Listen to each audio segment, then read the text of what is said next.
2025년 12월 넷째 주일 예배를 하나님께 드리겠습니다. 다 함께 사도신경으로 신앙 고백하시겠습니다. 전능하사 천지를 만드신 하나님 아버지를 내가 믿사오며 그 외아들 우리 주 예수 그리스도를 믿사오니 이는 성령으로 잉태하사 동정녀 마리아에게 나시고 본디오 빌라도에게 고난을 받으사 십자가에 못 박혀 죽으시고 장사한 지 사흘 만에 죽은 자 가운데서 다시 살아나시며 하늘에 오르사 전능하신 하나님 우편에 앉아 계시다가 저리로서 산 자와 죽은 자를 심판하러 오시리라. 성령을 믿사오며 거룩한 공예와 성도가 서로 교통하는 것과 죄를 사하여 주시는 것과 몸이 다시 사는 것과 영원히 사는 것을 믿사옵나이다. 아멘. 오늘은 이 방탈출이라는 제목을 가지고 출애굽기 12장 37절에서 42절의 내용에 대해서 함께 공부해 보도록 하겠습니다. 본문 말씀을 다 함께 합독하겠습니다. 이스라엘 자손이 람셋을 떠나서 숫곳에 이르니 유아 외에 보행하는 장정이 60만 가량이요 수많은 잡족과 양과 소와 심이 많은 가축이 그들과 함께 하였으며 그들이 애굽으로부터 가지고 나온 발교되지 못한 반죽으로 무교병을 구웠으니 이는 그들이 애굽에서 쫓겨남으로 지체할 수 없었음이며 아무 양식도 준비하지 못하였음이었더라. 이스라엘 자손이 애굽에 거주한 지 430년이라. 430년이 끝나는 그날에 여호와의 군대가 다 애굽에서 나왔은즉 이 밤은 그들이 애굽 땅에서 인도하여 내심으로 말미암아 여호와 앞에 지킬 것이니 이는 여호와의 밤이라. 이스라엘 자손이 다 대대로 지킬 것이니라. 아멘. 자, 이번 주일은 2025년의 마지막 주일이죠. 이 마지막 주일로서 사실 그 성도에게 있어서 아주 영적으로 중요한 의미를 둘 필요가 있는 그런 날이라고 생각합니다. 대부분 한 해를 돌아보면서 다사다난했다 이런 표현을 많이 쓰죠. 성도 여러분은 2025년 한 해가 어떤 다사다난한 일들이 있었는지요? 오늘 이스라엘 백성들이 맞이하는 애굽 땅에서의 그 마지막 날이 어떠했는지에 대해서 이 한 해를 보내는 마지막 시점에 있는 이 날과 견주어서 한번 여러분들과 살펴보고자 합니다. 이스라엘 백성들이 지금 시대의 그 미국처럼 당시에 가장 강대했던 힘을 가진 그런 나라인 이집트에서 성경에서는 애굽이라고 이야기하죠. 이것을 표현되어 있죠. 이 이집트에서 430년 동안 종살이를 했습니다. 그리고 그 종살이 후에 그들은 애굽에서 쫓겨났죠. 쫓겨났습니다. 이스라엘 백성이 애굽으로 돌아가게 된 동기는 하나님의 계획 때문이었습니다. 결국은요. 하나님은 일명 횃불 언약이라는 사건에서 아브라함에게 처음으로 땅에 대한 약속을 하시고 아브라함에게 자신의 종인 엘리에셀이 아니라 아브라함 너에게서 난 자가 그 땅을 차지하게 될 것이다 라고 말하는 그런 장면이 있습니다. 이게 바로 기원전 2082년경, 그러니까 아브라함의 나이 84세 때의 일이었습니다. 그리고는 아브라함에게서 그 난자가 70명이 애굽, 그러니까 야곱의 아들이죠. 이 사람들이 야곱의 아들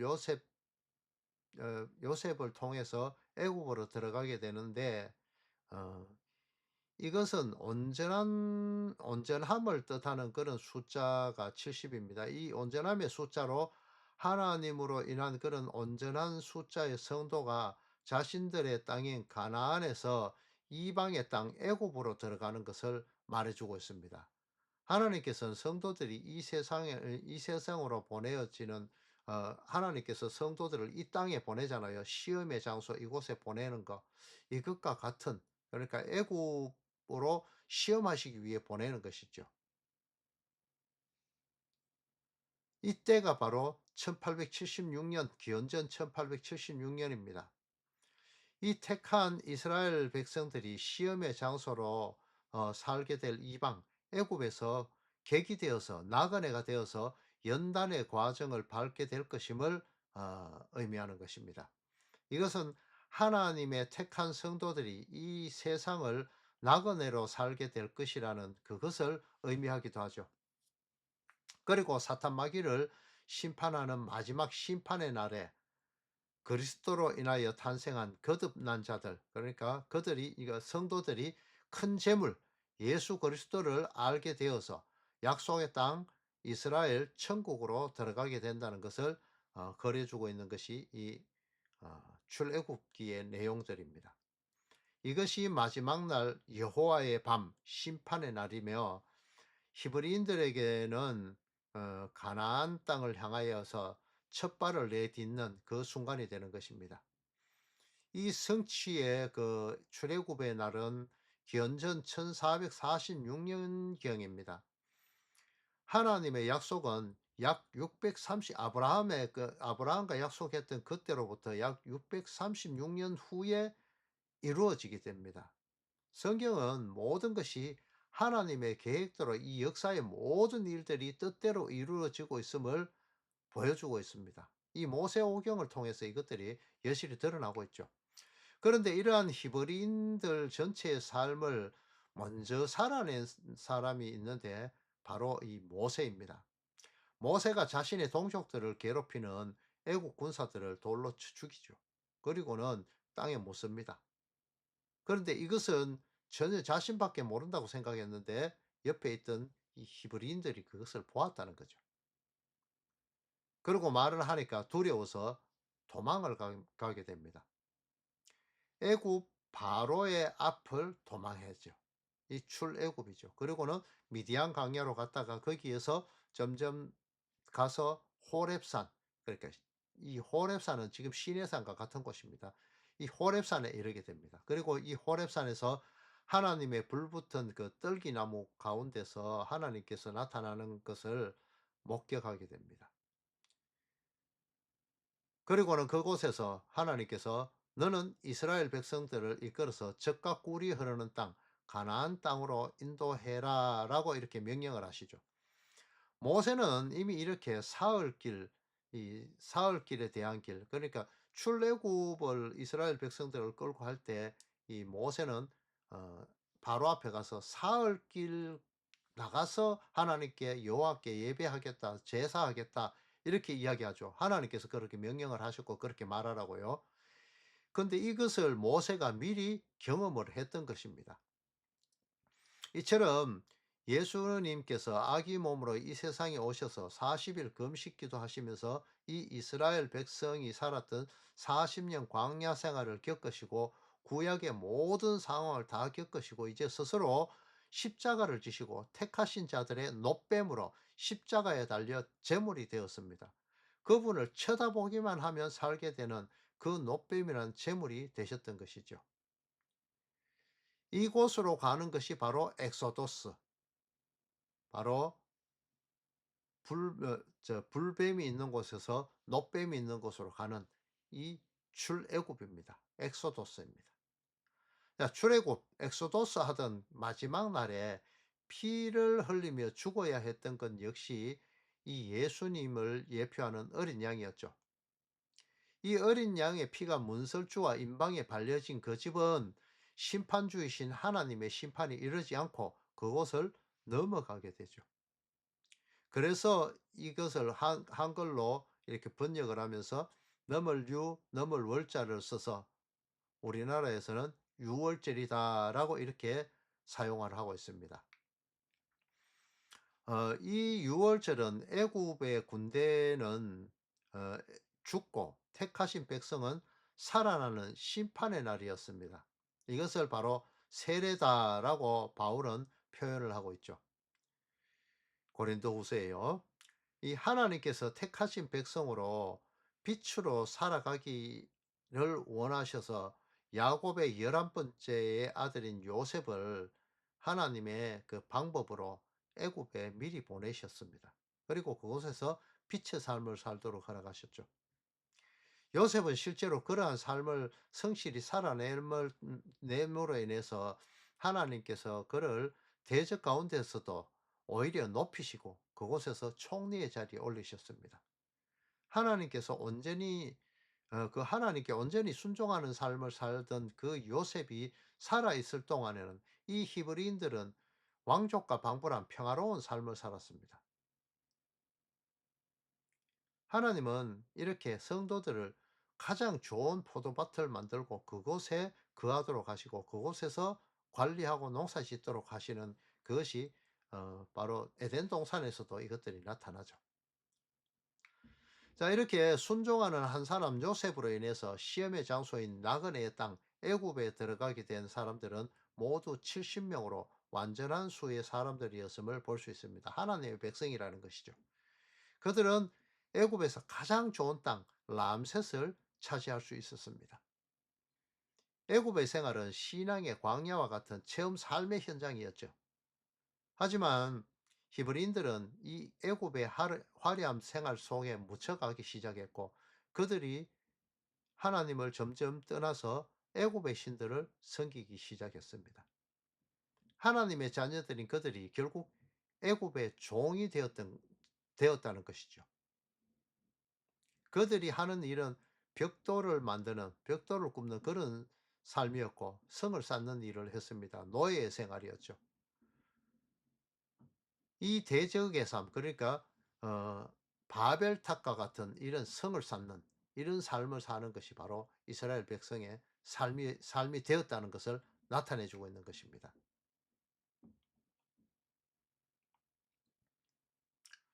자, 이렇게 람셋을 차지한 그들에게는 어 그들이 좋은 땅이 주어졌지만은 결국은 그들은 하나님을 배신하고 그 앞을 떠나버렸죠. 눈에 보이는 그 바로는 두려워하고 눈에 보이지 않는 하나님은 두렵게 여기지 않았습니다. 그렇게 말씀드리는 이유는 자막에 띄어진 것을 참고하시고요. 출애굽기 5장 21절 내용을 보면은 알 수 있습니다. 보이지 않는 하나님께서 직접 보내신 모세와 아론에 대해서는 그들은 하나님이 그 자신들을 택한 백성으로 여겼고 또 그런데 그들이 괜히 잘 사는 그들에게 와서 출애굽하도록 그렇게 왕에게 가서 이야기를 했기 때문에 자신들이 피해 본다는 그런 의식을 가지고 모세와 아론을 저주를 하죠. 그래서 보면은 하나님이 너희를 살피시고 판단하시기를 원하노라. 이 판단하시기를 원한다. 이거는 벌을 내리시기 원한다. 저주한다. 이런 말을 하는 겁니다. 이것을 보면은 하나님은 전혀 두려워하지 않고 오히려 바로와 그 신하들의 눈에 미움을 받게 되는 그 자체를 두려워한다는 것을 볼 수가 있습니다. 이 히브리인들은 자신들이 하나님의 말씀을 잘 알고 잘 지키고 있다고 시내산에서 주신 율법도 잘 지키겠다고 홈장담을 했었죠. 이렇게 자신들이 잘 지키고 있다고 잘 살아가고 있다고 믿고 있었습니다. 그래서 이들은 하나님의 보내심을 받은 이 모세와 아론이 하는 말들 그 행위들을 아니꼬아했던 거죠. 자기만 하나님 잘 믿는 척 하기는 하면서 하나님의 저주가 있기를 원하는 자유자를 향한 그런 히브리인 노예들, 이 그들은 이미 하나님을 떠나서 그들의 신을 섬겼기 때문에 그들의 노예가 된 상태라는 거죠. 그런데 하나님을 따르는 이 모세와 아론을 향해서 이 노예들이 오히려 하나님이란 이름을 빙자해서 저주를 하죠. 이게 바로 하나님을 대적하는 편에 서서 노래 부르는 그 노래가 아닐까요? 여러분 그 히브리라는 단어 역시 바벨론으로부터 벗어나서 강을 건넜다, 강을 건넌 자라는 뜻을 가진다는 것을 아시죠?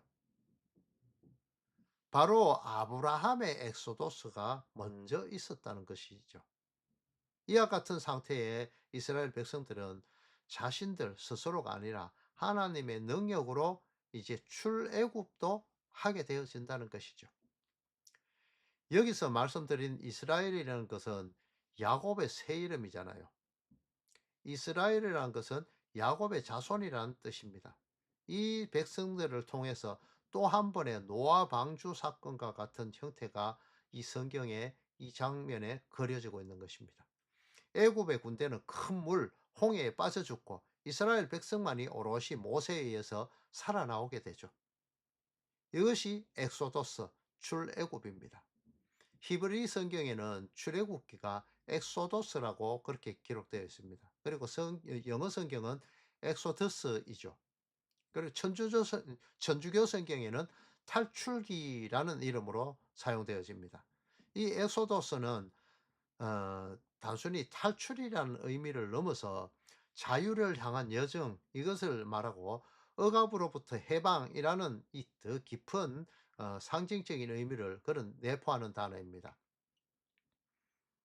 2025년을 한 해를 살아오신 여러분은 이 한 해를 살아오시면서 어떤 삶을 사셨습니까?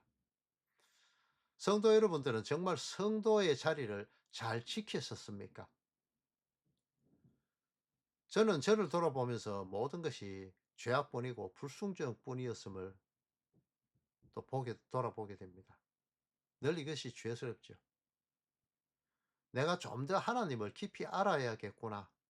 말씀을 좀 더 깊이 있게 넓게 연구하면서 이것을 또 설교하면서 여러분들에게 넘겨주어야 되겠구나. 이것을 많이 또 돌아보게 됩니다. 성도 여러분, 여러분들도 이제 하나님을 섬긴다는 명목하에서 뒤로는 나 자신의 울타리에 갇혀서 나만의 방에 갇혀서 나만 위해서 살던 그 애굽, 그 나만의 방에서 엑소도스 하셔야 됩니다. 이스라엘들이 비록 몸은 애굽에서 탈출했지만은 그들은 여전히 하나님을 완전히 의지하지 못하였습니다. 출애굽 사건이 바울이 고린도 교회에 보낸 편지에서 다시 한번 조명되어서 해석이 되어지는 것을 볼 수 있습니다. 이스라엘은 다시 한번 강을 건너게 됩니다. 그 강은 홍해라는 강이죠. 그 홍해에서 애굽의 군대는 죽고 이스라엘은 하나님의 군대로 홍해로 올라오게 됩니다. 이것이 바로 바울이 말하는 구름과 바다에서 세례를 받는 모습입니다. 애고바되었던 이스라엘은 이제 죽고 새로운 하나님의 군대, 그 하나님의 군대로 살아난다고 그렇게 성경이 표현하고 있습니다. 여기서 하나님의 군대라고 굳이 이야기하고 있는 것은 애굽의 군대가 물에 빠져 죽었다는 그것을 강조하기 위한 것입니다. 이제 그들은 반석에서 나는 샘물을 마시고 하늘로부터 내려오는 그 만나를 먹게 됩니다. 하나님께서 보호하신다는 것이죠. 세례받은 성도들, 그러니까 거듭난 성도들이 살아야 할 모습들이 바로 이 모습들, 하늘에서 반석이라는 예수 그리스도에게 나오는 그 물을 먹고 또 하늘로부터 내려오는 그 만나 예수 그리스도를 먹는 것, 결국 이것은 두 개 다 예수님을 먹는 것, 그것을 의미하는 것이거든요. 이렇게 예수로 인해서 가야 되는 것, 이게 바로 세례받은 성도들, 거듭난 성도들이 행해야 될 일들이다라는 것입니다. 이 보면은 고린도전서 10장 4절을 보면 그들을 따르는 신령한 반석 이렇게 기록되어 있죠. 지독히 말 안 듣고 밥 안 먹으려고 개구장이 같이 그래 뛰어돌아다니는 그 꼬맹이 애들처럼 이들에게 밥을 먹이려고 엄마들이 따라다니죠. 이런 심정으로 하나님께서는, 예수 그리스도께서는 우리를 쫓아다니셨다니까요. 그것을 잘 보셔야 됩니다. 우리가 예수를 믿는 것이 아니라 예수님이 우리를 믿도록 하시는 것이거든요. 하나님은 여전히 성도를 향해서 징계의 채찍을 들고 오늘도 천국에 합당한 백성으로 다듬어 나가시고 있습니다. 하나님께서 잠언서를 통하여서 택하신 백성들을 재촉하시는 모습을 볼 수 있습니다. 잠언 24장 30절에서 33절을 보면 인생의 영적인 황폐함을 통해서 이 솔로몬이 깨닫고 여기서 훈계를 받는 모습, 그래서 이것을 가지고 성경을 기록하는 것을 볼 수 있습니다. 말씀을 보자고 하면서 내일 이렇게 좀 더 세상을 누리고 조금만 더 친구들과 즐기고 죽을 때 되면 교회 가면 되잖아. 이런 사람들을 보셨죠. 그리고 또 성경에 대해서 말을 하면 "내가 어떻게 성경 알아?" 하면서 성경을 풀어 주면서 말하면 "그건 내가 이미 알고 있는 거잖아."라고 이렇게 핀잔을 줍니다. 또 "그건 또 해석 잘못하는 거잖아. 이거 그거 아니잖아. 제대로 알지도 못하면서 언제부터 목사 됐다고." 뭐 이렇게 하면서 자신의 얄팍한 수박 겉핥기식의 그 지식적인 성경 지식을 가지고 판단하고 있습니다. 그래서 또 성경 말씀을 깊이 있게 전하면은 "야 그렇게 어렵게 전하면 누가 전하면 누가 알아들어? 좀 더 쉽게 말해." 또 이렇게 말하죠. 그리고는 성경을 보지도 않고 성경을 알려고 하는 그런 시도조차도 하지 않는 사람들이 많이 있습니다. 성경책에 그저 교회 나갈 때 일요일 날 그들에게는 주일도 아니죠. 일요일이죠. 그냥 성경책 하나 들고 폼내로 다니는 그런 삶 살지는 않습니까 여러분들? 이제 성경 말씀 그 성경 말씀 여러분에게 있는 그 성경 말씀을 읽지도 않고 떠먹여 줘도 싫어하고 나의 영적 포도밭에는 잡초가 무성하고 거미줄이 가득한 그런 인생을 살아서는 안 된단 말입니다. 성도 여러분, 이제 영적인 잠을 깨어나시기 바랍니다. 작금의 기후의 상태들과 세계가 돌아가는 상황, 또 여러분의 심령의 상태를 확인해 보십시오. 그야말로 말세지멸의 시대를 살고 있지 않습니까? 이 시대의 말씀은 홍수같이, 본물같이 넘쳐납니다. 하지만 많은 사람들은 자신에게 달콤한 그 말씀, 자신에게 유익되는 말, 그것만 따라가고 그 말을 들으려고 그것이 성경 말씀인 줄 알고 듣기를 원합니다. 성경 말씀은 여러분의 그 심령과 관절과 골수를 찔러 쪼개서 나에게 붙어 있던 내 자아, 그러니까 탐욕의 그것들이 떨어져 나가고 성령의 검으로 다가온다는 것을 그렇게 떨어져 나가게 하시는, 다 떼내시는 그런 나를 아프게 하는 그런 성령의 검으로 다가온다는 것을 명심하셔야 됩니다. 이제 2025년 한 해를 보내시게 되는 이 시점에서 성도 여러분은 과거의 이러한 형태에서 엑소도스 하시고 이제 눈에 보이는 그런 광야로 보이지만은 실제로는 하나님의 손으로 덮으시고 먹이시고 마시게 하시는, 하나님이 다스리시는 그 세상을 사셔야 합니다. 그곳으로 엑소도스 하셔야 됩니다. 영적으로 좀 더 자자, 좀 더 졸자, 손을 모으고 좀 더 누워 있자 하신다면은 여러분께서는 여러분들이 그나마 가지고 있던 작은 그 믿음이라는 것조차도 사라지게 될 것입니다. 사탄 마귀가 그것조차도 가져간다고 네 가지 밭의 비유에 그렇게 나오죠.